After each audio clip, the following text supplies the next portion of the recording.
Hi, இன்னைக்கு Melmaruvathur trip black தான் பார்க்க போகிறோம். ஸோ மார்னிங் வந்து 3 o'clock அலாரம் வச்சு எழுந்து சீக்கிரமாக குளித்து சாமியெல்லாம் வீட்டிலேயே கும்பிட்டுட்டு கோயிலுக்கு கிளம்பிட்டோம்.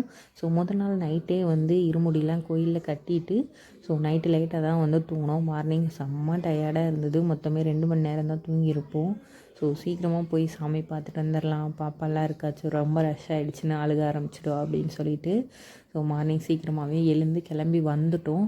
ஸோ சென்ட்ரலுக்கே வந்து மார்னிங் 6 o'clock தான் வந்தோம். ஸோ சென்ட்ரல்லேருந்து எக்மோருக்கு வரணும். எக்மோர்லேருந்து மார்னிங் 6:35க்கு ட்ரெயின் மேல்மருவத்தூருக்கு.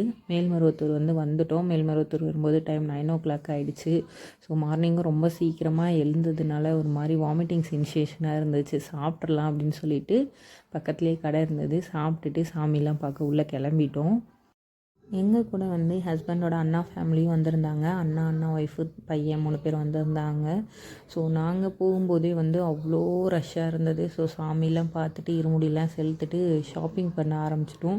ஸோ வந்துட்டு பிரசாதெல்லாம் வாங்கலாம் அப்படின்னு சொல்லிட்டு ஸோ கொஞ்சமாக அல்வா, சிப்ஸு எல்லாமே வாங்கிட்டு கிளம்பிட்டோம். ஸோ ரொம்ப நடந்து டயர்டாக இருந்தது. எங்களுக்கும் வழி தெரியலை. ஸோ போய் ரொம்ப சுற்றி வந்துட்டோம். ஸோ ஆட்டோவில் தான் வந்து பஸ் ஸ்டாண்டுக்கு வந்தோம். வந்துட்டு பார்த்தா ட்ரெயின் இல்லை. நாங்கள் புக் பண்ண ட்ரெயின் போயிடுச்சு. சரின்னு சொல்லிட்டு பஸ்லேயே போயிடலாம் அப்படின்னு சொல்லிட்டு பஸ்ஸில் தான் வந்தோம். ஸோ பஸ் ஏறினதுமே வந்து எல்லோரும் தூங்க ஆரம்பிச்சிட்டாங்க சீக்கிரமாக எழுந்ததுனால. ஸோ வந்துட்டோம். வந்து கிளாம்பாக்கம் வந்துட்டு ஓட்டி வந்துட்டோம். So bye. சாமி சூப்பராக இருந்தது. பார்த்து